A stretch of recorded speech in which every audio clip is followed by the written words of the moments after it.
Hi guys, welcome to Apocryph Gaming. You may have seen in the earlier video about how the channel is undergoing a bit of a reboot. One of the things that I want to do as part of this reboot is a campaign diary. What is a campaign diary?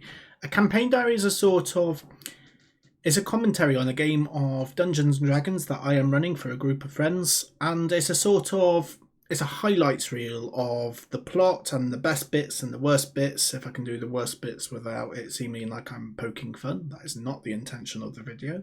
I talk a lot about how Dungeons and Dragons is a sort of storytelling, but realistically it's more like choose your own adventure. I, as the DM, will write the world setting, the plot, and I'll write in the characters as to how they fit into that.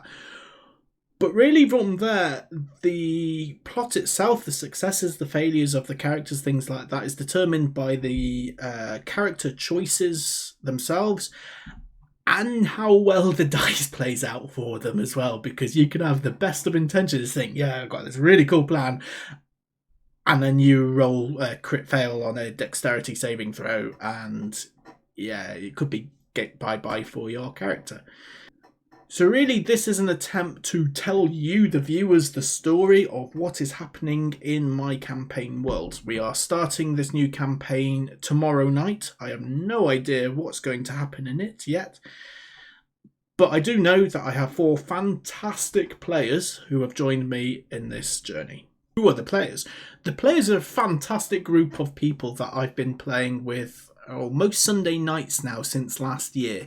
And the great thing about them is that I actually got to know them exclusively through Dungeons and Dragons. They turned up to a local event some point last year, I think it was, and we sat down at a table and we played one-shot D&D groups. By the way, if you are seeing this, hi Caris, thank you so much for the Angel Guild. I thoroughly appreciate that. Who are the characters? The characters, there are 4 of them, and bear with me, I am not using any notes for this. I'm just looking at a camera and an OBS screen, so we'll see if we can if I can remember the names, shall we? I'll start with the easy one. The easy one is called Valcys. Valcys is a platinum dragonborn fighter, Eldritch Knight specifically. They're all starting at 3rd level, so that's going to be interesting as to he's a uniquely coloured dragonborn for starters, and also the history of Alent that we'll touch on in a little bit makes it doubly interesting. Just bear with me, you'll see what I mean. The second one is a gnome wizard, and God only, she's got about 6 different names. I'm really sorry, Katie, I can't remember all of them. It's Virra, Inkweaver, Chalkcloak, Eliwick. I don't remember the rest. I'm really sorry. Now, Virra is either a conjuration wizard or a divination wizard or an abjuration wizard, and that's not my memory, that's not me being rubbish. 24 hours to game day, we don't know what school of magic she's going to be, so we'll find out Sunday, shall we? Third one's quite interesting. She's an Eladrin, a winter variant Eladrin. Eladrin are a kind of elf, but more with a connection with the Fae than your high elves or your wood elves and things like that. She is a dream druid, of course she is, because she's part of the Feywild. The dream druid are very much connected with the Fey. But she's also a Selûnite. She worships the goddess Selûne, who's the goddess of the moon. Selûne, moon, yeah. Sorry. So yeah, she worships the goddess Selûne, who has instructed her through visions, through dreams, things like that, to go to Alent. And last but now by no means least is, he's a tall crow. He came from the sky.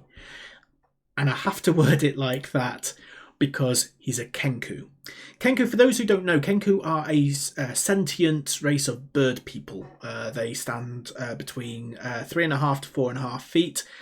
And they're kind of like the D&D parrots. They don't really talk, they mimic. They mimic voices, they mimic languages to nigh perfection. So his supposed name, as you can imagine, is actually what people have said of him.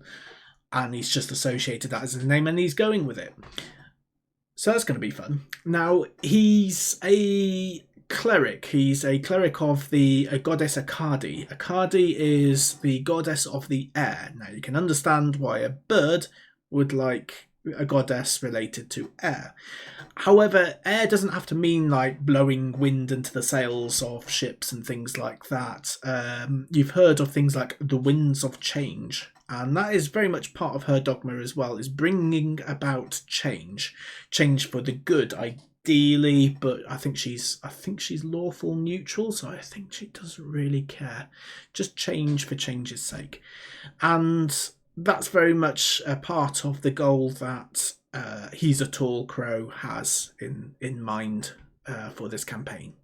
So, what is the place that they're playing in? They're playing in a place called Alent. Alent is a homebrew island in an established world setting.